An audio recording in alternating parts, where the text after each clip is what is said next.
Hello everyone.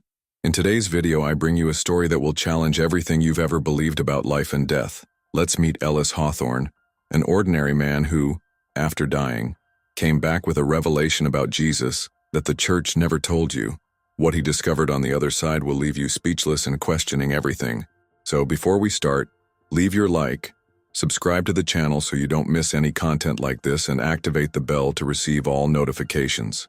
Now, get ready for a transformative and impactful journey. My name is Ellis Hawthorne, and until recently, I thought I had everything under control. My life was well-structured, predictable, and secure. I was not a man who allowed himself to be carried away by doubts or unstable emotions. Everything in my existence was defined by clear principles, strict morals, and the unshakable conviction that I knew what was right and wrong.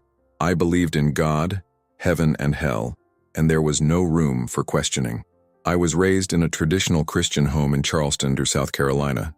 My parents taught me that the world was divided between the righteous and the sinners, and that our obligation was to stay on the right path. As a child, I learned early on that discipline was a form of devotion, and that obedience to the commandments would guarantee us a place in paradise. As a teenager, I didn't allow myself to stray. While other young people tested their limits, I stayed focused. I studied, worked hard, and built a respectable life. My career as a supervisor in the juvenile probation department was an extension of that worldview. Every day I dealt with teenagers who had committed crimes, young people who society saw as lost. I had no mercy for them. For me, they were living consequences of lack of principles, disorder, and distance from God. If they were there, it was because they deserved it.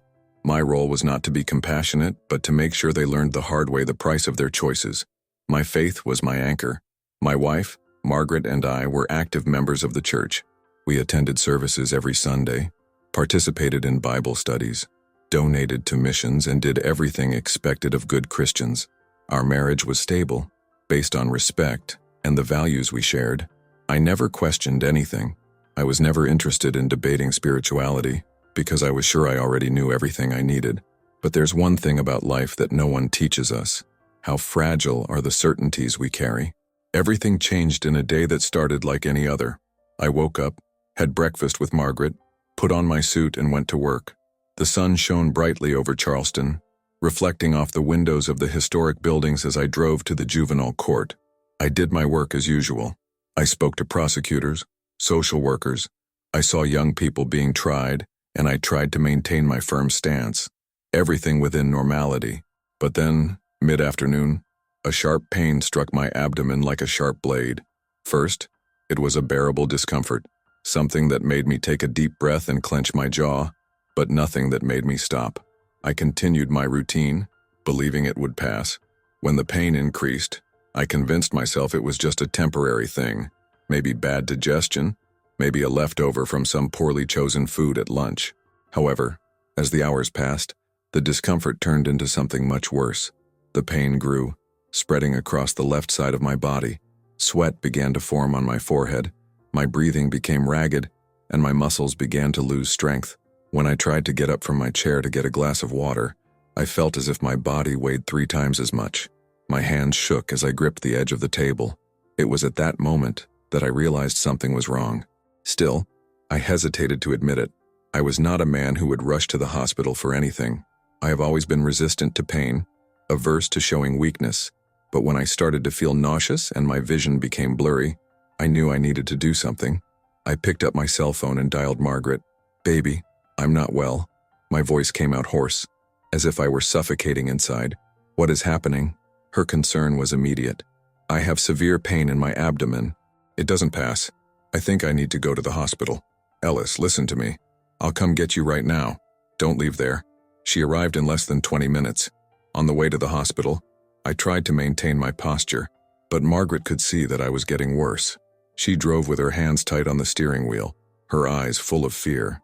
"This isn't just normal pain," she murmured, as if she were trying to convince me of something I already knew. I didn't respond. I was too busy trying to stay lucid. When we arrived at the hospital, I was immediately taken for tests. A few hours later, the diagnosis came: kidney stone.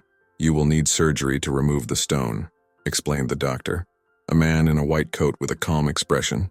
"It is not a complicated procedure. But it is necessary. I nodded, relieved. If it was just that, then everything would be fine. But in that instant, a chill ran down my spine, as if something inside me knew there was something much bigger to come. I just had no idea what was about to happen. The hospital room had that sterile smell of alcohol and disinfectant, a combination that always made me uncomfortable. While waiting for the procedure, lying on the stretcher, I tried to shake off the strange feeling that was settling in my chest. There was something I couldn't name, a restlessness that made me look up at the white ceiling and feel like something was out of place. Margaret held my hand at the side of the bed, trying to look strong, but I knew my wife well enough to see the tension in her face. "Everything will be fine," she said, her tone trying to convey more confidence than she actually felt. I smiled lightly, trying to ease his worry. "Of course you will. Soon I'll be home complaining that you put too little sugar in your coffee." She laughed softly, but her eyes didn't soften. The nurses arrived shortly after, preparing me for surgery. They applied the anesthesia, and a strange feeling ran through my body. First, a slight heat, then a tingling in my limbs, as if I were dissolving into the mattress. The last thing I heard before I closed my eyes was Margaret's voice whispering a prayer. Darkness took over. Then came the chaos. When I regained consciousness, it wasn't the way I expected. There was no smoothness. There was no smooth return that people describe when waking up from anesthesia. Instead, my body burned. An absurd pain radiated through my abdomen. My skin felt like it was on fire. My lungs burned like they were being pressed down by a ton of concrete. Something was wrong. Very wrong. There were voices. Many voices. Pressure falling. Unstable heart rate. "He's going into shock. We're going to lose him."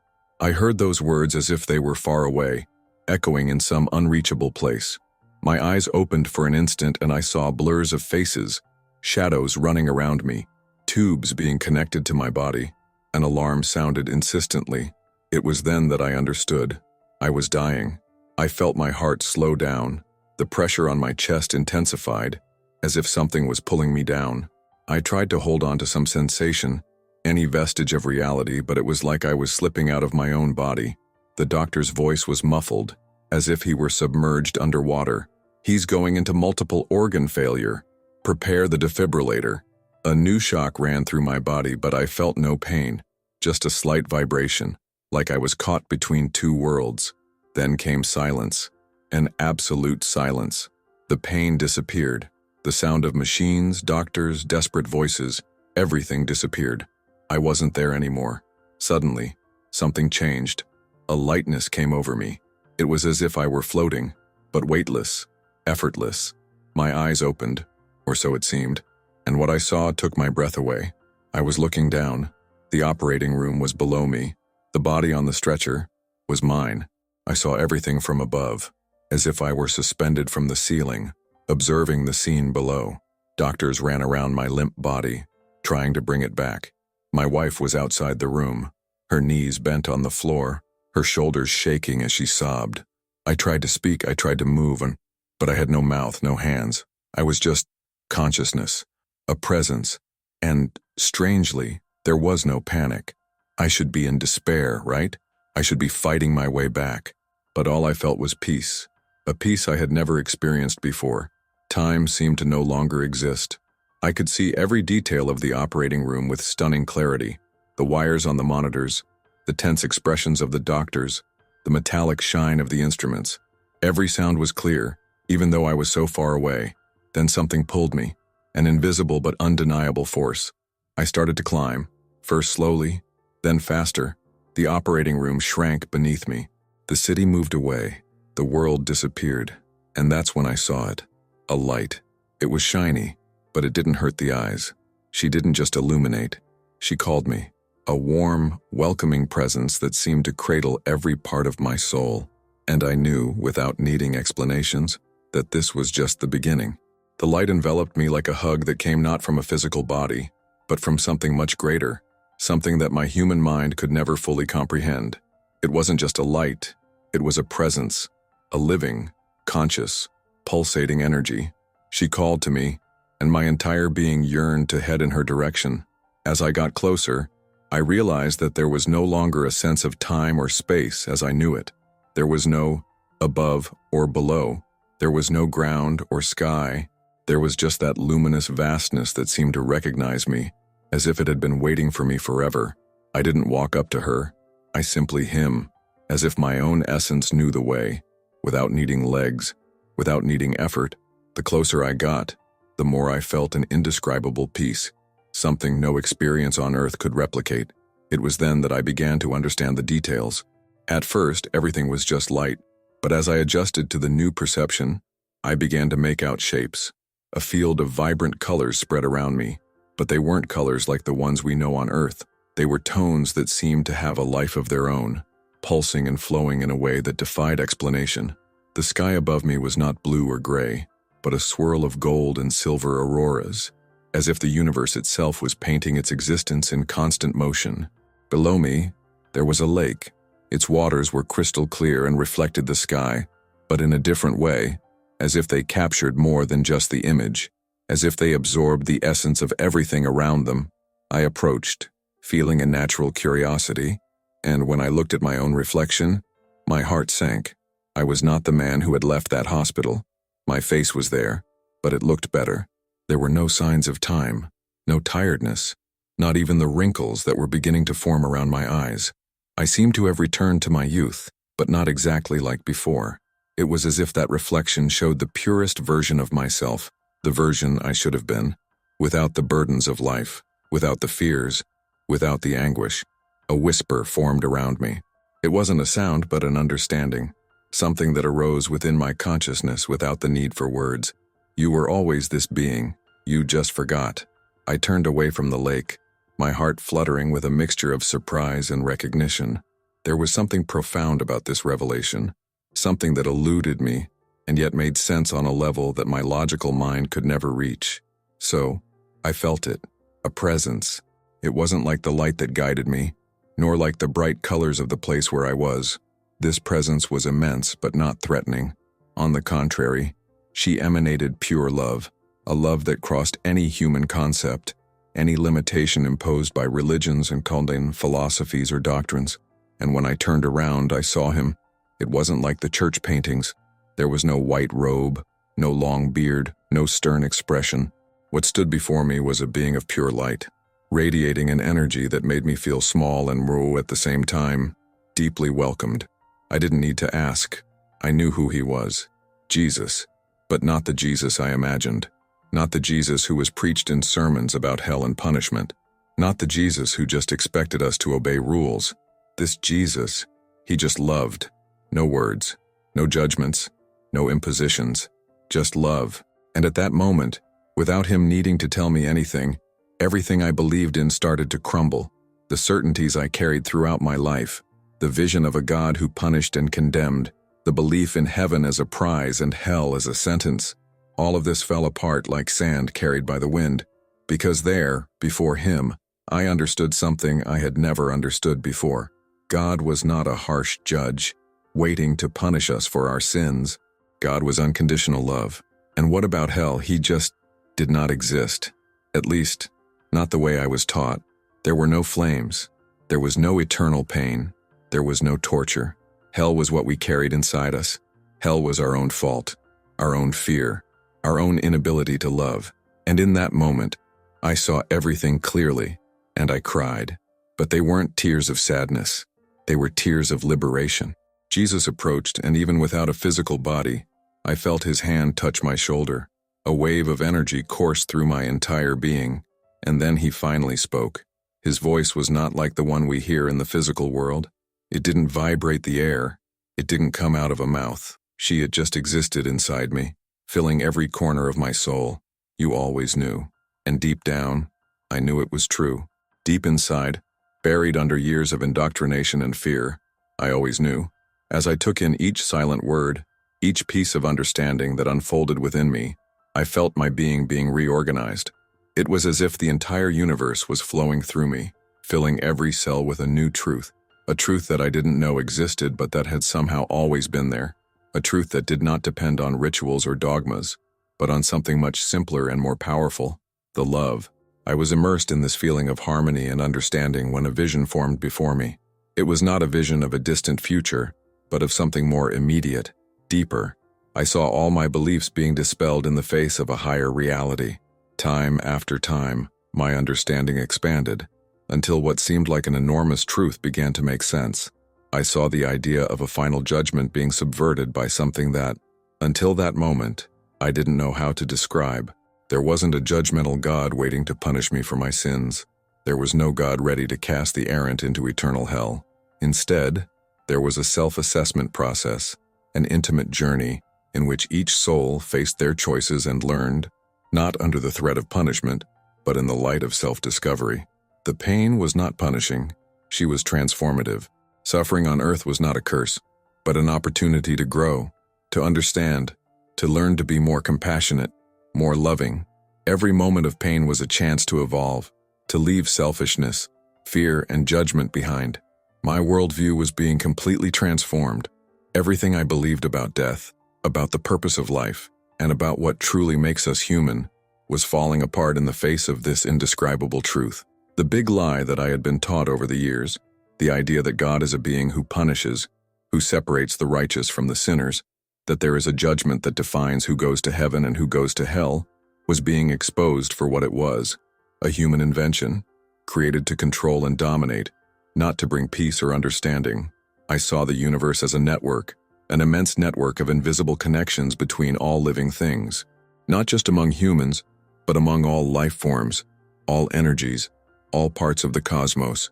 I saw the stars and the galaxies, the planets and the trees, the rocks and the oceans, all interconnected in a way that transcends anything we know on Earth. Every thought, every emotion, every action reverberates through this network, creating waves that affect everything around. Nothing is separate. Nothing is insignificant. Everything has a purpose. Every being, every moment, every life. I realized that, contrary to what I believed, there is no divine plan to punish mistakes, but rather a plan for us help grow, to learn to be more compassionate, more loving towards each other. The true purpose of life is not to follow rules. It is not to please God through good deeds or doctrines. The true purpose is to evolve, grow, learn to love unconditionally. That was the goal. Learn to live with love. In that moment of clarity, I understood what Jesus wanted to teach me. True spirituality is not in following dogma or fearing punishment, but in living with unconditional love and compassion. Life is a journey of evolution, not a test to see who will be worthy of a prize at the end. Heaven is not a place for the righteous, and hell is not a place for sinners. Both are states of mind. They are reflections of how we see ourselves and how we see others. Hell, in fact, is a state of disconnection, of insulation, of lack of love. But the sky is unity. It is connection. It is love that never fails. What I thought was a vision from the other side was not just a spiritual revelation, but a transformative experience. I saw the truth about life, death, and the essence of everything. Death is not the end. Contrary to what I always thought, it is not a punishment. Death is a transition, a chance to see life from a broader perspective, from understand what really matters. And what matters finally is the love, not material things, not the achievements, but love. The love we share with others, the love we have for ourselves, the love that connects us with the universe. I didn't want to leave this place. I didn't want to go back to Earth, but there was something inside me, an inexplicable feeling, telling me that my journey wasn't over yet. I knew that, somehow, I still had a purpose. Not because I was special, but because my mission was live this truth, share this experience of transformation with others, not through preaching or words, but through my example, for my daily actions, for every choice I made. Jesus, or the presence that I felt was Him, gently touched my shoulder, and I knew in that moment that the journey was about to change. You must return. That's all He said. There was no rush in His words. There was no imposition, just a quiet certainty, like He knew I was ready. I didn't want to go back. I wanted to remain in that state of infinite love, where everything made sense, and there were no more doubts. But the reality of what I was supposed to do began to sink in. I needed to go back. I needed to take what I learned to those who were still on the path. And as if an invisible force was pushing me, I began to feel the ground disappearing. My journey was just beginning. The return was abrupt. There was no smoothness. There was no gradualness. I was not gently brought back to consciousness. I went pulled back to reality with a physical pain that almost made me lose my mind. I felt my soul being dragged back into my body like a tight garment that no longer fit. The pain was almost unbearable. My heart, which had been stopped for 20 minutes, was forced to beat again, and when it did, it felt like each beat pulsed a sharp pain throughout my entire being. My joints creaked, my skin felt boiling, and my chest filled with crushing pressure. The feeling of being back in the physical body was like being trapped in a cage that consumed me. But at the same time, there was a feeling of return. It was like a part of me was finally returning to where it was supposed to be, even if the path back was filled with pain. I felt my muscles contracting, my lungs filling with air with incredible force, and my nerves exploding in every inch of my skin. At the same time, the sound began to invade my mind. The alarm of the monitor, the noise of the resuscitation machine, the desperate voice of someone trying to save me. It was then that I noticed the chaos around me. I was back, but not completely. The feeling of being trapped in my body left me confused. I tried to focus, trying to move, but I couldn't. It was as if my spirit was trapped, still between the two worlds. Margaret was at my side. I saw her, albeit in a strange way. Her face was blurred with tears, but I knew she was there, watching in terror what was happening. I wanted to say something to her. I wanted to calm her down, but my mouth wouldn't respond. My words were stuck. I felt an unbearable pressure in my chest, a feeling of suffocation that made me want to scream, but nothing came out. The people around me were acting as if at any moment I could die again. They didn't know that I had already died, which I had already crossed to the other side and returned. They didn't know what I had seen, what I had learned. The doctor was leaning over me, checking the monitors, asking me to move. She looked absolutely baffled, as if my recovery were an impossible miracle. His eyes were wide with surprise. Is he alive?" she asked, her voice shaking. I wanted to respond, but I was completely out of control. My body was there, but I felt like my soul was still away, trying to find its way back. "Margaret," I finally managed to stammer, but it was almost a whisper, something she could barely hear. She leaned closer, her eyes wet with disbelief. "Ellis, are you awake?" His voice was low, almost a shock. She had her hand in mine, shaking. I wanted to touch his hand, but my body didn't respond. It was like I was trapped in something stronger than myself. It was a moment of absolute frustration. I couldn't even look at her like I used to. Every muscle in my body seemed to have disconnected from my consciousness, as if I were a puppet whose strings had been cut. The next few hours passed in a whirlwind of confusion. The doctors ran repeated tests, and Margaret remained by my side, not believing what was happening. When the doctors said I should rest, she was silent, watching me with a steady gaze. But I knew what was going on inside her. She saw me differently, not just physically. Something in me had changed.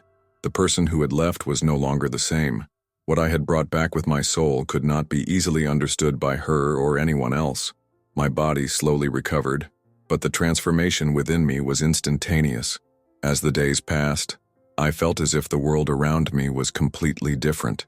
The way he saw things, people, situations, everything was changed. I could no longer look at life with the same eyes.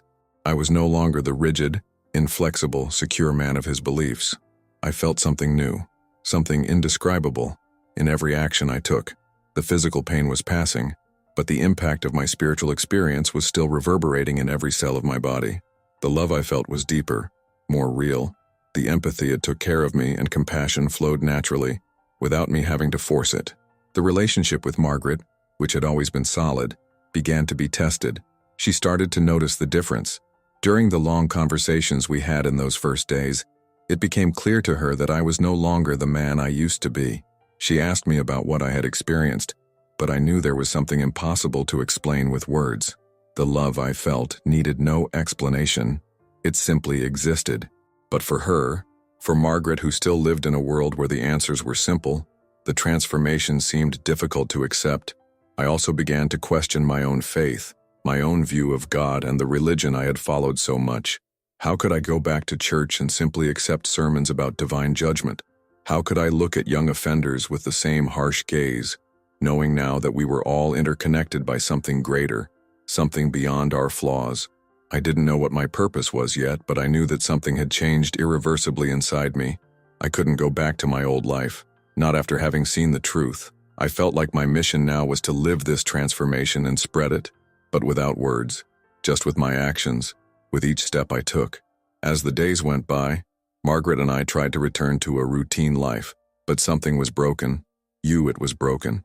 The house that once seemed like a place of refuge became a strange space, a capsule that reminded me of the life I had left behind, but in a distorted way. Every wall, every object seemed to carry a different energy now, as if I were in a house in a parallel world. Margaret looked at me with a mixture of love and uncertainty. Sometimes she seemed to understand that I had changed, but at other times she tried to bring me back to the old version of me, the man she knew. She asked me questions about what I saw, about what I felt while I was away, but I had no answers to give. How can I explain the immensity of what I experienced in simple words? How can I talk about the light that enveloped me, about the love I felt, about the revelation that life and death were just parts of a continuous journey of spiritual evolution? I found myself trying to explain, but the words seemed too small for that. I wanted her to understand, but I didn't know how to do that. How could I explain that I now saw the world with different eyes? How could I describe the infinite peace I felt, the idea that all of us, every being, every soul, are connected by something greater? I knew that she still lived in a reality where right and wrong were defined, where life and death had strict and clear limits. To her, my experience seemed as distant as a fictional story. "Ellis, you're not going to church anymore. Do you still believe in God?" Margaret asked one afternoon while we were having coffee together. She was sitting across from me, her eyes fixed on my face. It was a simple question, but loaded with complexity that I didn't know how to answer. I looked at her, trying to gather the right words.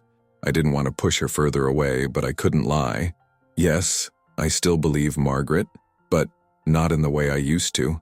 Not like before." My voice came out with a tone of uncertainty. I knew she was waiting for an explanation, something clear and simple, but I was far from having that.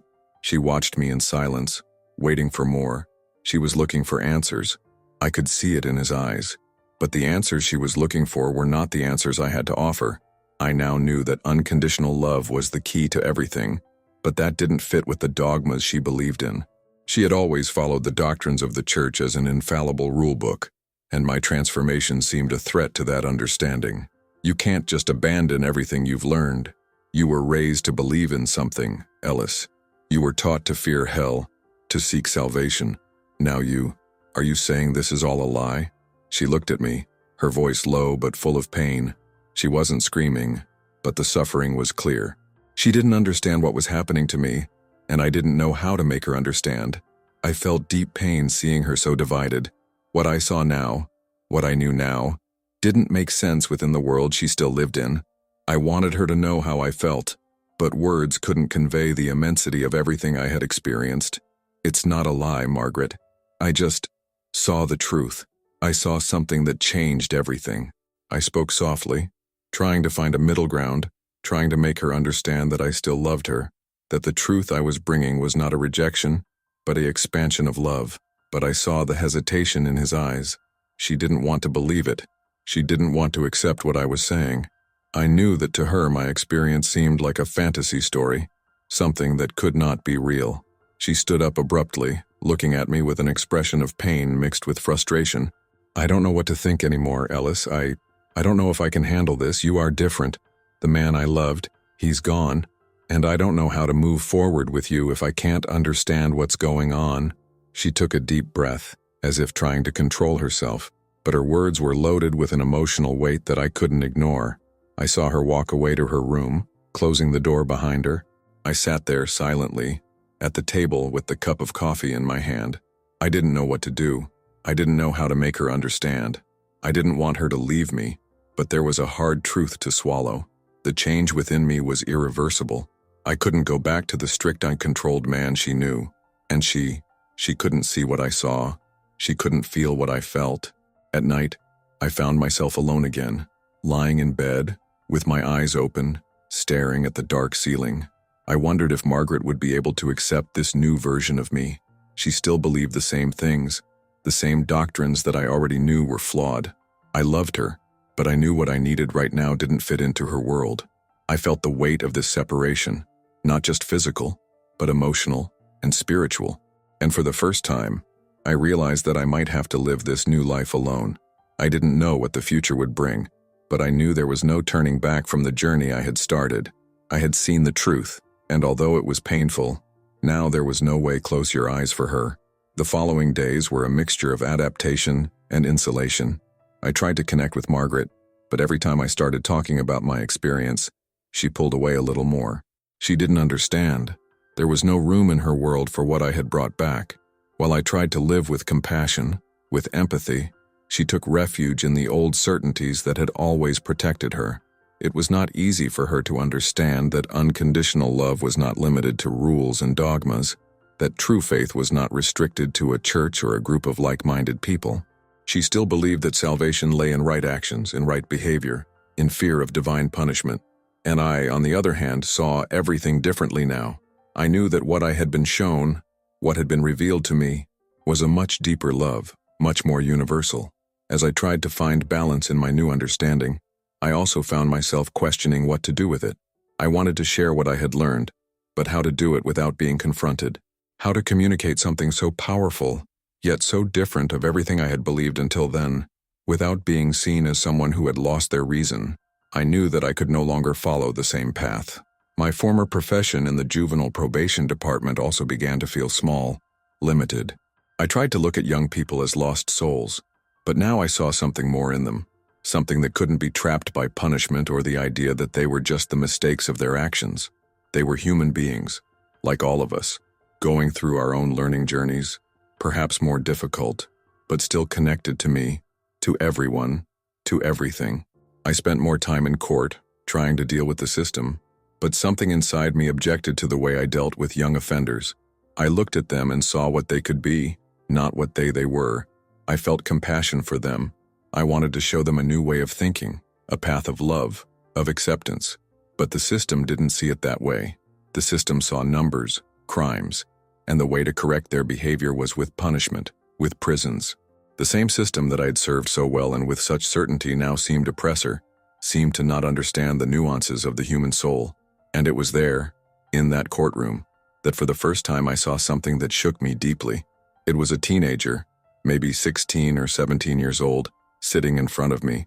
He was accused of theft, something small compared to what many of the other young men had done, but enough to put him at risk of spending years inside the system. I saw him, sitting there, looking empty, without hope, and something inside me just felt it broke. I was about to give my recommendation to the judge when, suddenly, I found myself looking into the boy's eyes and wondering, he is much more than that. He is not just the mistake he made. He is a soul who is learning, like all of us. It was at that moment that I realized that I couldn't act like I used to anymore. The system was asking me to move on, to keep meting out punishments, to keep treating young people as if they were just their actions, not their souls. But I could not after what I had seen, not after I understood that each one of us, each soul, is part of something bigger, something deeper. I knew that my mission, although it seemed strange and even wrong to those around me, was show more love, more compassion, more humanity. I couldn't go with the old mentality of punishment and judgment. That night, after a long day of work, I returned home, hoping that Margaret wouldn't have another bout of anguish. But upon entering the house, I noticed that she was calmer, as if she was reflecting on something. She was in the living room, reading a book. But when she saw me, she looked up, and for the first time, I saw something different about her. It wasn't fear, it wasn't anger, it was curiosity.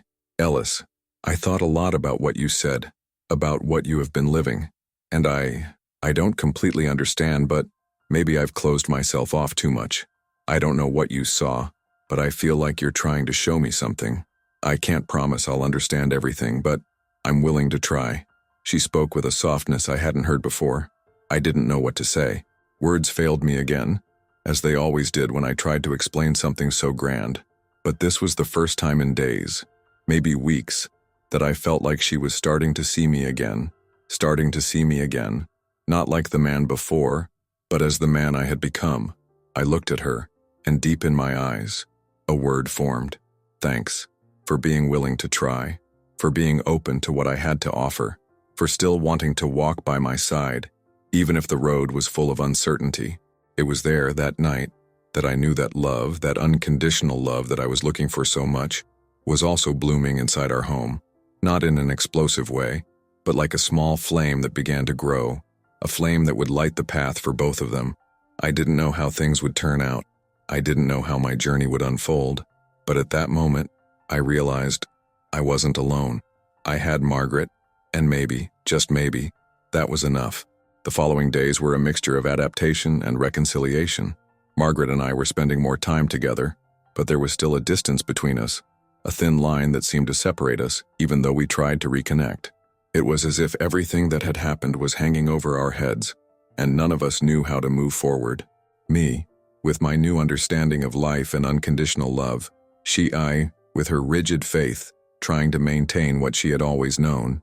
However, something started to change between us. Gradually, she began to see that my transformation did not mean a rejection of our life together, but an expansion of what we already shared.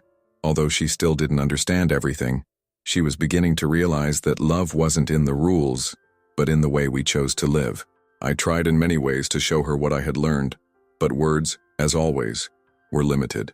It was not easy to convey the magnitude of what I had felt, how to explain the feeling of deep connection. What have I tried? How to tell her that, after having seen the truth about love, I knew that dogmas didn't matter, ceremonies didn't matter. What mattered was how we treated each other, how we loved each other in our purest essence. One afternoon I was in court, dealing with yet another case involving a young offender. He was different from the others, not because of his mistakes, but because of something I saw in his eyes. Despair. He was lost, trying to understand his own pain. He was not just in conflict with the law, but with something much bigger. He was in conflict with himself. I saw myself reflected in this boy in a way I never imagined before. He was, in some ways, a reflection of my own internal struggle. It was during that case that I felt I needed to act differently. Instead of applying a conventional punishment, I decided to talk to the boy in a more personal way, not with the intention of preaching or correcting, but simply to understand. And in the process, I realized that this young man, like me, was searching for something that no one had ever taught him, the true connection. The real humanity. He wasn't a mistake. He was just a lost human being, trying to find his place in the world. When I finished my conversation with him, I didn't know what would happen to his sentence. But what I did know is that my mission now was not judge. My mission was see.